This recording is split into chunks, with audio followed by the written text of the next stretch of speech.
I told you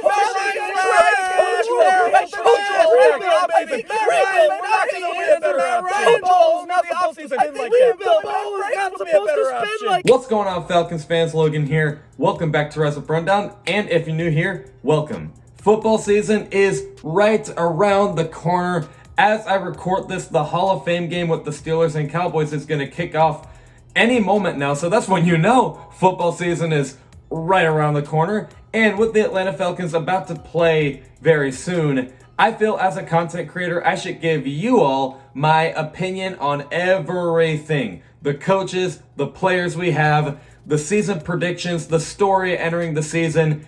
Every question you have about the Atlanta Falcons are most likely going to be answered in this video. We're going to go over a full preview of the 2021 Atlanta Falcons.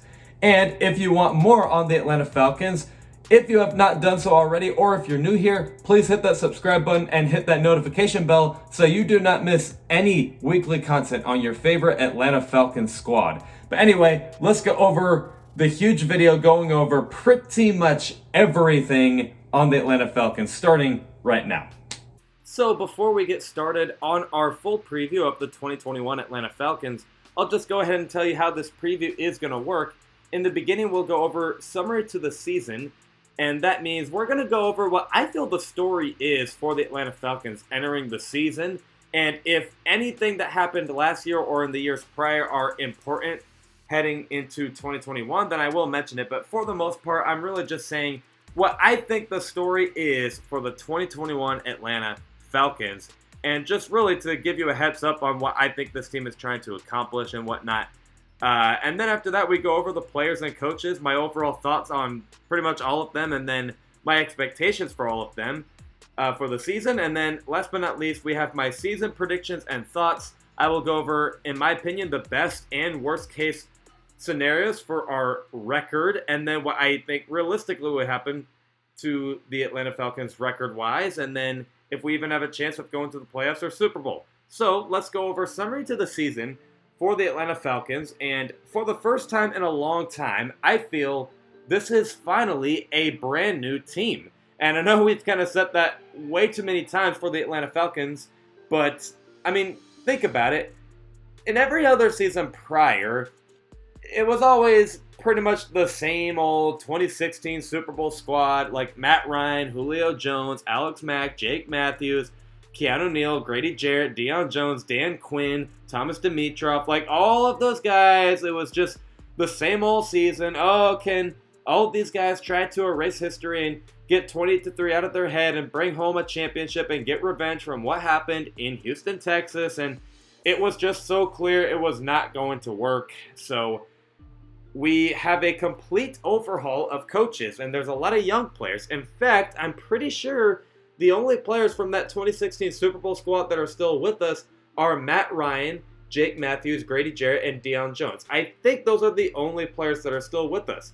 Everyone else, notable names like Julio Jones, Alex Mack, Keanu Neal, and even some staff members like Dan Quinn and Thomas Dimitroff, all of them are gone, actually.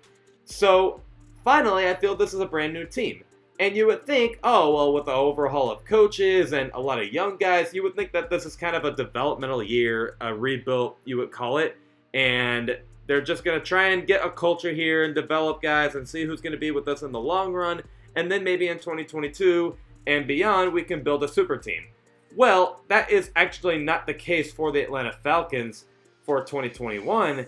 And pardon my French, I feel it's only going to make sense if I curse here, but Arthur Blank, Arthur Smith, and Terry Fontenot over the offseason have basically shouted into everyone's face with a huge freaking microphone, a rebuild. Honestly, that's basically what they're saying, a rebuild. Arthur Blank said in the press conference not too long ago, I'm not a very patient man. In other words, he doesn't want to wait. He wants to win a Super Bowl right now. Arthur Smith was like, they hired the wrong guys if they were in for a rebuild. In other words, Arthur Smith is like, let's win this thing right now. Terry Fontenot drafted some guys that are hopefully going to help us right now. So we have a roster that is actually trying to get things done right now. Yes, they do need to develop a culture. You also just lost Julio Jones, which was your biggest leader on the team. So they definitely are going to have to develop a culture here. A lot of young guys need to kind of make a name for themselves. The coaching staff needs to make a name for themselves.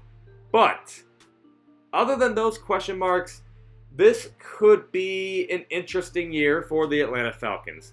And we're going to start by talking about the new head coach, Arthur Smith. And he is the former offensive coordinator for the Tennessee Titans. He did a lot of great things there. He kind of made Ryan Tannehill revive his career, and he made him arguably a top 10 quarterback. He just made Tannehill look good, and in Miami, he struggled with pretty much everything, but all of a sudden in Tennessee, he was utilizing play action, and he was having accurate deep balls, and he was using his mobility a little more, and outside of Ryan Tannehill, he made Derrick Henry look like an absolute king out there on the field, and it was a really pretty offense for the Tennessee Titans, and Arthur Blank looked at this and was like, well, if the Atlanta Falcons over the years have been very successful when utilizing play action, tight ends, and running backs, we apparently always do really well, like Super Bowl well. Like in the 1990s even, we were probably making that Super Bowl with offense, and then in 2012, we nearly made a Super Bowl, but even still, NFC Championship is good with the way we utilize that offense there. Play action, tight ends, and running backs. And then 2016, obviously, Super Bowl, Matt Ryan was MVP, whatnot. And with Arthur Smith utilizing what apparently works here in Atlanta, if Arthur Smith is exactly who he promises to be, this will be the greatest Falcons hire of all time. He is literally possibly the answer we needed all along. Just someone that can truly utilize what apparently works here in Atlanta. So if he lives up to expectations, we know this offense is going to be special. But what about the defense? Well, we'll talk about that in a second. But Arthur Smith should make things really good here in Atlanta. The offense should sell a lot of tickets. And another thing I really like about Arthur Smith, and why I actually kind of like him already, even though he didn't coach yet, is I like that he's keeping his players accountable. With Dan Quinn, I felt like he just kind of had this soft, relaxed culture. Well, with Arthur Smith, you're seeing in training camp, if a player makes a mistake, all the players kind of have to run around the field and kind of pay the price for what mistake they make. And he's just yelling all these, kind of just things he would never hear from a previous Falcons coach. Like, I know one time he yelled something like, what do you say? He was like, if you don't like taking risks, don't be a leader, or something like that. But basically, Arthur Smith is saying stuff to where it's like, okay, this guy means business. Now, I think part of that is just because he's the son of Frederick Smith, who Frederick Smith is the owner of FedEx, and obviously FedEx is a very successful company, and it's always good to have that huge mentor, and I think it's really nice of Arthur Smith to kind of learn from a huge mentor of his. It seems he has a great relationship with his father, so why not just learn some tips and tricks from the man himself and make your own business with the Atlanta Falcons as successful as FedEx, which would be honestly one of the better stories of all time if it was as successful as FedEx, and others we would win so many freaking Super Bowls. So I am all in for that, but let's not get out of hand here. Let's just hope that Arthur Smith is exactly who he promises to be. Now, we're also going to talk about the offensive coordinator here before we get into the offensive players. Dave Ragone, I don't really know if he's going to do anything here in 2021. It seems he's not even going to call the offensive plays. It'll actually be Arthur Smith. And early in the 2021 offseason, I actually made a podcast going over why I actually don't really like that Arthur Smith is going to play head coach and basically offensive coordinator, because I just feel like that's a little too much pressure on a first-year head coach, and Dave Ragone does kind of need to get an experience at offensive coordinator at some point, but whatever. If it works, it works, and Dave Ragone could learn a lot here. He hasn't really had a great NFL resume as of late. The only notable quarterback he's kind of developed is Kirk Cousins, but everyone else, we'll see what happens with Dave Ragone. But yeah, I think he's just going to learn here. But anyway, let's get into the offensive players here, starting with the big conversation, the quarterback. And who is our quarterback? Matt Ryan. Of course, no shock, right? Well, it actually sort of is, considering that there was a lot of QB at 4 talks over the offseason. I will admit, I was one of those people that was actually on board for the QB at 4. I, at one point, thought Trey Lance and Justin Fields kind of sounded like a great idea. And while I do still think that if they got Justin Fields at 4, not Trey Lance, because the 49ers would have got him anyway, but I still do believe that Justin Fields at 4 wouldn't have been a horrible decision, because if Matt Ryan goes down, at least you have a quarterback with upside, because the backups behind Matt Ryan are just, I don't really believe in them. I guess I kind of spoiled how I feel about them, and it's also kind of like what Terry Fontenot did with the Saints. Yeah, sure, they had Drew Brees, but they had Taysom Hill and Jameis Winston behind him, so it's not like if Drew Brees went down, their hopes were over for winning a Super Bowl. Were they as good as Drew Brees? No, but the season wasn't over, and I still think if they got Justin Fields at 4, it's like a just-in-case thing if Matt Ryan goes down. But, whatever. I guess I will, for the most part, say that getting a QB at 4 maybe was the least best decision the Falcons could have made here. They actually extended Matt Ryan's contract, so that means they are definitely dedicated to winning a Super Bowl with him, literally right now, or at least very soon. And Matt Ryan, I think he's still got a lot left in the tank. He is still one of the more accurate quarterbacks in the league. He still is one of the more healthier quarterbacks in the league. It just seems every time he takes a big hit, he just never gets injured or anything. He's just A-okay. He's actually a little more mobile than we all think, and I think Matt Ryan is a leader, and I feel with Julio Jones gone, Matt Ryan is probably going to step up as that big leader that this team just kind of needs to listen to. I think they could all use some advice from the veteran quarterback here. And with Arthur Smith, this could get very interesting. He thinks just like Arthur Smith, where he loves to utilize I keep saying quarterbacks, play action, tight ends, and running backs. And Matt Ryan's very good at all of that. He literally won an MVP when he utilized all 3 of that at one point. And if Arthur Smith and Matt Ryan utilize all 3 of those things, you maybe could see another MVP performance from Matt Ryan. Now, do I think it's going to happen this year? I don't really know about that, because he's kind of had to learn a lot of playbooks over the years, and while it does seem Arthur Smith is in it for the long run, Matt Ryan does have to learn the playbook at some point. Now, I do still think he's going to be awesome. I still think Matt Ryan's going to get near 30 touchdowns like he always does and reach over 4,000 passing yards and keep us alive in every single game, but MVP, I just don't know if he's going to memorize that playbook in a moment of, just that freaking quickly is all I'm trying to say. But I think Matt Ryan's going to be phenomenal.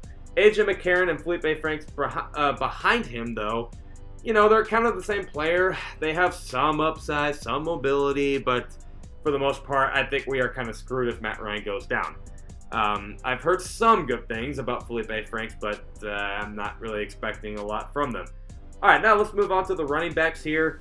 It was kind of a disappointment that the Atlanta Falcons didn't really address this that much over the offseason, because that was actually one of the bigger question marks entering 2021 was, okay, our running game sucks. Are we going to draft a running back, get a running back in free agency, like a really, really, big name running back? What are we going to do? Well, the Atlanta Falcons kind of barely even did anything to the running backs here. But there's some players here that I actually think are kind of interesting to talk about.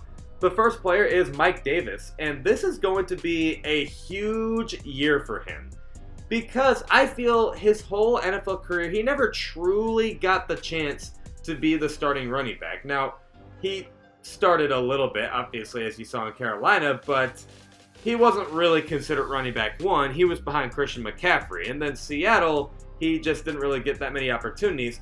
In Atlanta, he is listed as running back 1. So he is going to be given a lot of opportunities and a lot of attempts at running the ball, especially with Arthur Smith, who ran the ball a lot with Derrick Henry.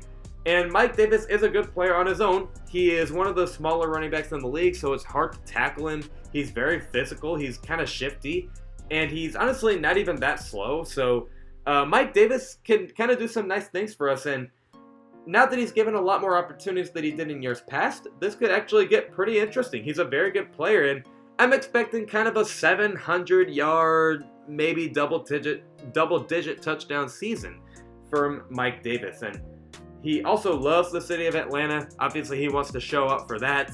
It seems he loves the team he's playing for. So a lot of high expectations for Mike Davis. Is he going to be with us for a long time? I don't really know, but we will just see. And then you also have Quadre Allison. It seems every single year we're really hoping he can finally break out and reach his full potential. And he is going to be given a lot more opportunities than he did in years past. To be fair, he was working with Dirk Koetter in his first 2 seasons in Atlanta, and Dirk Koetter has no freaking clue how to run the football. But, he will be the running back number 2. He never really got that opportunity, basically. And he will be given a lot more touches, and we'll just see what he's got. I have him as a potential breakout player for the season, so that obviously means I have some high expectations for him. He's a good player. Do I expect him to just break out, 100%? I don't know, but we'll see. We'll see what he's got. And then you also got Javian Hawkins. I'm actually embarrassed to admit I kind of don't really know anything about him, but a lot of Falcons fans are super stoked about this guy, so let's just see what he's got.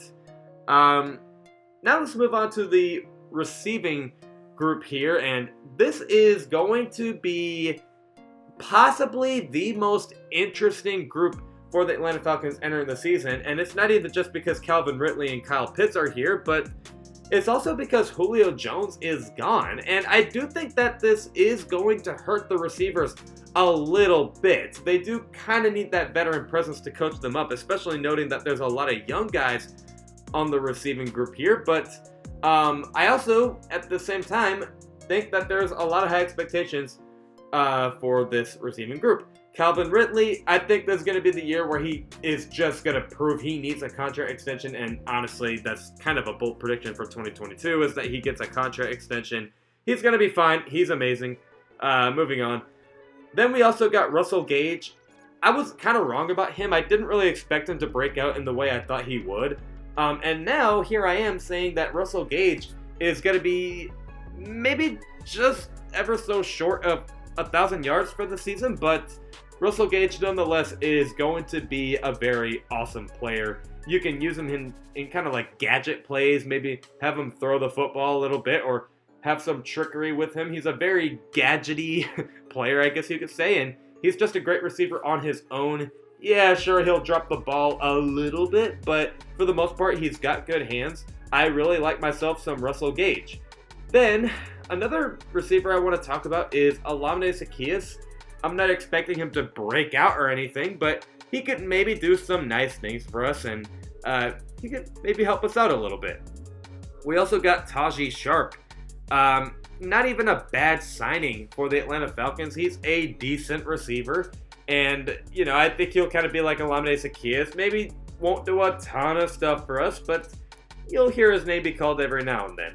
We also got Frank Darby, the rookie, in the 2021 draft class, and I don't really think he's gonna do amazing in year one, but I don't necessarily take to heart what happens in training camp most of the time, but I am hearing that he's kind of adapting to the system very well, and he's kind of making a name for himself out there on the practice field. If he can do what he's doing in the practice field, then maybe he could honestly get a lot more reps than I think he's going to get in 2021, and he might just be one of the better receivers on this team. He obviously has the energy to light up the locker room and get everyone fired up. He might just step up as that big leader because of that energy. We'll see, but Frank Darby, not expecting a lot from him, but hopefully he does really well here. And then anyone else, I'm not really expecting anything from them. But then let's go over the tight ends. This is the big talk. Kyle Pitts, 4th overall, highest tight end drafted in NFL history. Some people said he was the greatest player in the whole entire NFL draft. So that's great to know that we have literally the best player from the draft. And the Falcons, with Arthur Smith and Matt Ryan, they could totally develop Kyle Pitts that freaking quickly. Atlanta loves to utilize tight ends, and Kyle Pitts loves to work on himself and just overall show off all that talent he's got. And with all of that being said, I made a video last Tuesday about this. Kyle Pitts has a legitimate chance to win Offensive Rookie of the Year. I actually think I'm going to go ahead and predict that. I think he will win Offensive Rookie of the Year. It's not even just a, haha, that's funny. But anyway, do you think it'll be Trevor Lawrence or Zach Wilson that wins Rookie of the Year? No. Like, I think Kyle Pitts has a legitimate shot to win Offensive Rookie of the Year. If Atlanta develops him really quickly, if he is exactly what he was in college, then this could get very freaking interesting. I love me some Kyle Pitts. I was super happy with the pick, and it's Pitt season, baby. Let's see what he's got. You also still got Hayden Hurst. Man, I really root for him. It seems like he's gone through a lot in his life, and I think he does genuinely care about his NFL career. And it's not even that he's a bad player. I'm expecting him to kind of do exactly what he did last year, just a little bit better now that he's got a different coach. But hopefully he can stay with us in the long run. I do like Hayden Hurst. And then Jaden Graham, I heard, just got injured, so I guess we can't really talk about him. But in case he comes back, I guess he's fine, but not expecting a lot from him. And those are the tight ends. And now let's get into the offensive line here. I wish I put this as the potential surprise entering the season and not the pass rush, because I honestly kind of have a lot of high expectations for this offensive line. This could get very scary. Arthur Smith actually kind of knows how to develop an offensive line. And we honestly have ourselves some good players. Jake Matthews at left tackle, for whatever reason, is always disrespected and unappreciated. But anyway, he is still there, and he's going to do awesome. Then you also have Chris Lindstrom at right guard. So you have two proven players on the offensive line that the other guys can learn from and develop with. And yeah, you always want to have that. Then at right tackle, Caleb McGarry, he's been a little on and off, but I do still believe in him. I think he can get there. He just has to put in the work, and hopefully the new coaching staff can coach him up a little more. I'm kind of expecting a similar season to what he always has, but, we'll see what he's got. And then Matt Hennessy is going to take over at center. I was about to say Hennessy. Most likely. Now, yeah, Drew Dahlman is arguably going to take the spot, the guy that we drafted kind of surprisingly over the offseason, and he is a good player. I do like Drew Dahlman, and he could very well start at center, but at the moment, I'm going to take Matt Hennessy as the starting center. He not only learned from Alex Mack, so he's got some tips and tricks, he also not only has NFL experience over Drew Dahlman, but honestly, Matt Hennessy is just a freaking mauler. If you saw him in college, he was a mauler, and I still believe he can be very good in 2021. I, for some reason, can't quite remember if he was a breakout player in my breakout candidate list or whatnot, but I think he was. I believe in Matt Hennessy, and you obviously need a very good center in the NFL, and with just an absolute mauler of himself, learning from Alex Mack, I really believe in Matt Hennessy. I think you'll see him truly bounce back in 2021. And then you also have Jalen Mayfield, the new guy at left guard. He is most likely going to take over, and, I really like the pick. He's a great player, and we'll just see what he's got. But you also have Josh Andrews behind him, and I've actually heard some people say that he will take the starting left guard spot. He's kind of just a veteran at this point. Or I guess, a journeyman, as some would say. Yeah, like he maybe has something to prove. Maybe he's kind of showing off something that we just aren't really seeing. But yeah, that's the offensive line. I think it'll be, at best, like a top 16 unit. Maybe, we'll see. I don't know if I'll go up and say we're like a top 10 unit because there are a lot of great offensive lines and there's a lot of young guys that do need to develop. But hey, honestly, top 16 for us is not that bad. And this could get pretty good for the Atlanta Falcons. But let's switch over to the defense. Let's talk about the defensive coordinator first in Dean Pease. His resume shows he is like the best defensive coordinator ever, honestly. He's worked with the 2007 undefeated Super Bowl, well, nearly undefeated, Patriots. Arguably the greatest NFL team of all time, just simply didn't win the Super Bowl. And the defense on that Super Bowl squad was good under Dean Pease. And then he's also coached the 2012 Super Bowl champion Baltimore Ravens. Their defense was good. His time in Tennessee, he had a good defense there. He's also coached in college. It's just, man, he's got the best resume ever, honestly. But he is coming out of retirement. He's got to shake off the rust and kind of get back to its roots. The last time he was in the NFL, he actually had his worst defense ever, which was still top 15. And if our defense goes top 15, that's good because we hardly ever even reached the top 25 of defense. But anyway, hopefully he can shake off the rust and he can be what his resume says. And he can develop these guys because it's not that we have a bunch of, unproven players on the defense because, well, actually we do. But what I'm trying to say is it's not like the defense is 100% nobody's here, but for the most part, these guys do need to develop. Let's go over the defensive line. Grady Jarrett obviously is still here. What a freaking monster he is. I honestly don't even know if it's worth talking about him for hours upon hours because we all know who he is. He's elite. Then Tyler Davison right next to him. More of a run stopper than anything. He's kind of silently one of the more underrated players on this squad. He kind of does nice things for us, honestly.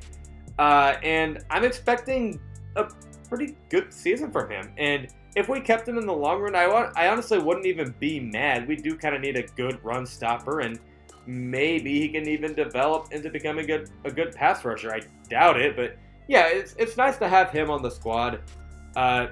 And then Dante Fowler, I don't know what I want to say on this dude.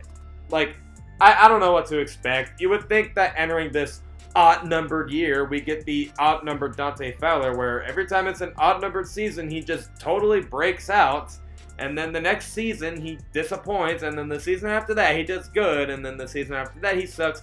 It's just, I don't know what to make of him. Like, hopefully the pay cut motivates him to do better, but man, I don't even know if I want to talk about Dante Fowler. He makes me pretty mad, honestly. The one player I do want to talk about is Marlon Davidson. And, he had one of the more unlucky rookie seasons ever, if not the most unlucky rookie season. He wasn't very good on the field, and he hardly ever even got on the field because he was injured too many times, and he got sick so many times, and that was just not the player we expected coming out of the 2020 draft. But I do feel that surely no one can be as bad as Marlon Davidson was in his rookie year. I think he will bounce back. I think you will see kind of a player that is going to develop in the long run. I am expecting him to bounce back and just kind of make a name for himself. He definitely deserves it. And best of luck to Marlon Davidson. And then next to him, John Kaminsky. I kind of believe in him and I kind of don't. We'll see, but we'll see. And then Brandon Copeland will also see, and the rest of the guys. You know what? Simply put, we will just see with the rest of the guys. But for the most part, kind of an unproven defensive line. But if Marlon Davidson can bounce back and make a name for himself, if Dante Fowler can finally stay consistent, then we have ourselves a good pass rush because Grady Jarrett is still there. But let's move on to the linebackers. The linebackers, as I kind of keep on saying in every single video at this point, is, in my opinion, 100% set, the most complete set on this Falcons roster. Deion Jones is still here, very good at covering players, very physical. I think he's not like the absolute best at tackling, but he's a good player. Obviously, you want to keep him. I think he actually got extended over the offseason, so he's going to stay with us over many years to come, and why not? He is one of the best players on the roster. Foye Oluokun, one of my favorite players on this squad. I am hearing that he's getting opportunities after opportunities over the offseason, and that can only mean that this squad really believes in him, and I do too. Foye Oluokun is so freaking nasty on the field. He is one heck of a tackler. He's honestly pretty good in coverage.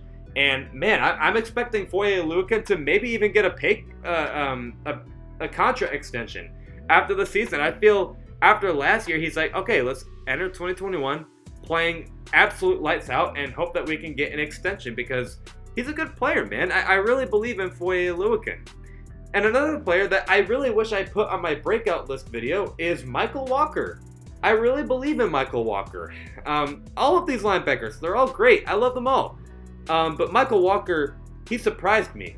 He's very freaking physical, man. Like he is an absolute nasty tackler on the field, and Michael Walker, I'm expecting him to totally step up the game and become one of those players to watch out for opposing offenses.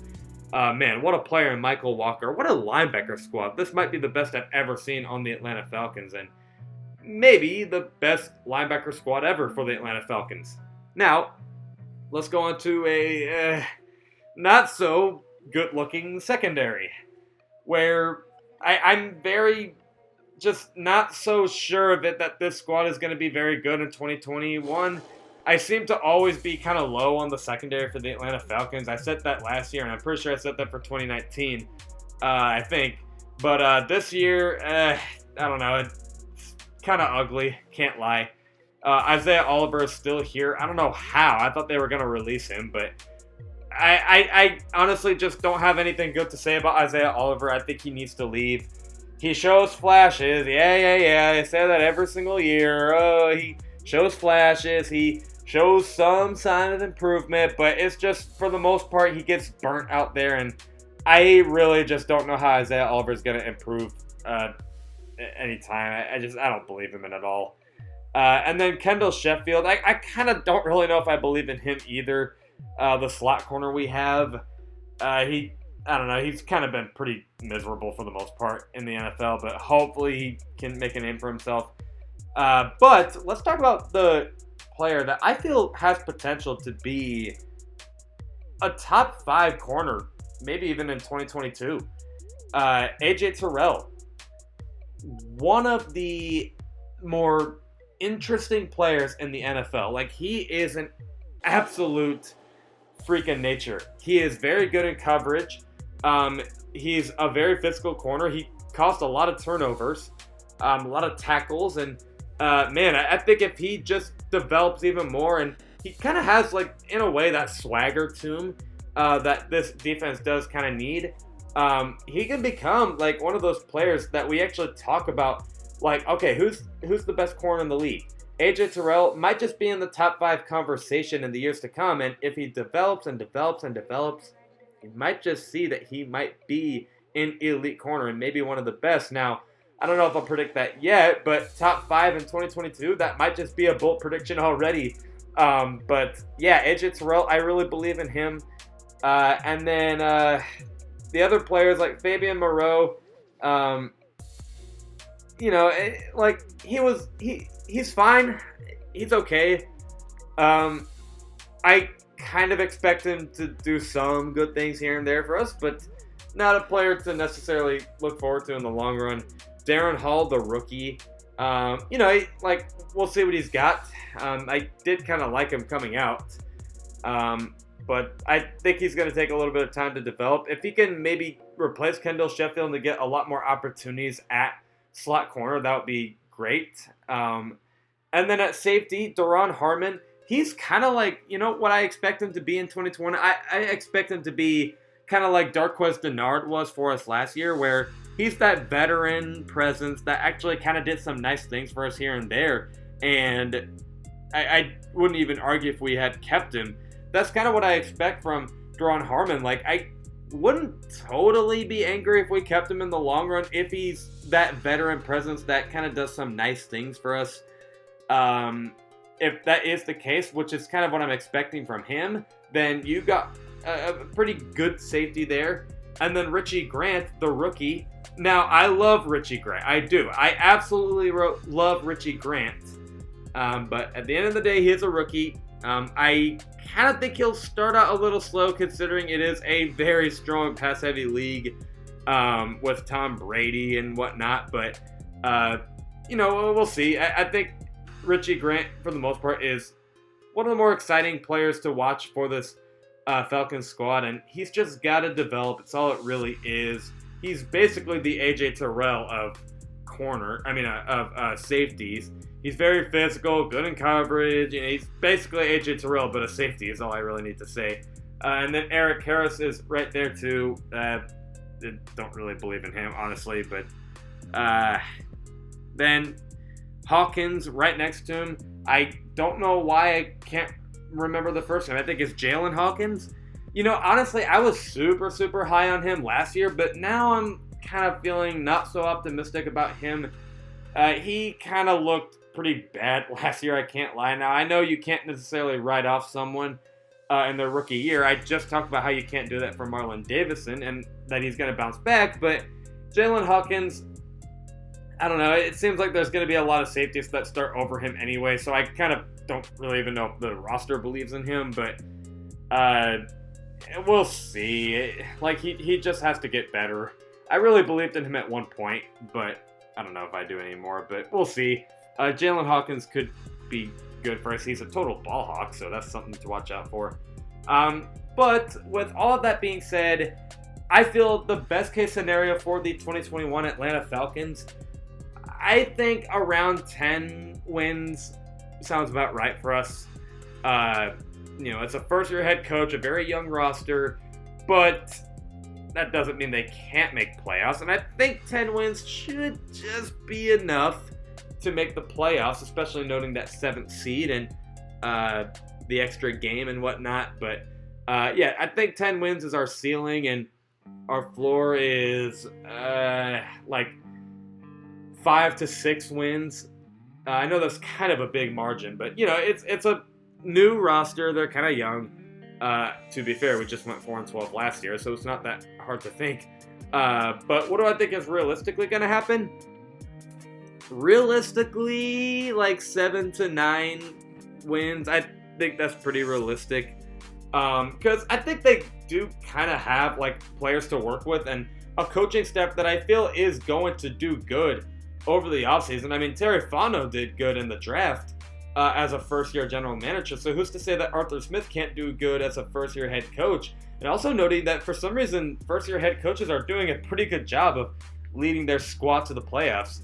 I talk about that a little more in my Can Arthur Smith take the Falcons to the playoffs in year one, but it's not even impossible to make the playoffs here. Now, do I think they're a Super Bowl team? No. I don't really know about that. But a playoff team, I think it's possible to make the playoffs. Do I expect playoffs? Probably not. But it's not impossible. Realistically, I think 7 to 9 wins is about right for this squad. I think we're going to have ourselves an interesting season. It's kind of one of those seasons where, yeah, sure, we didn't make the playoffs, but you definitely kind of are expecting a lot of great things in the future. And they're not a team to be slept on in their 7 to 9 win season. That's kind of what I'm expecting from the 2021 Atlanta Falcons, which is not bad considering we've been pretty disappointing over the last 3 years.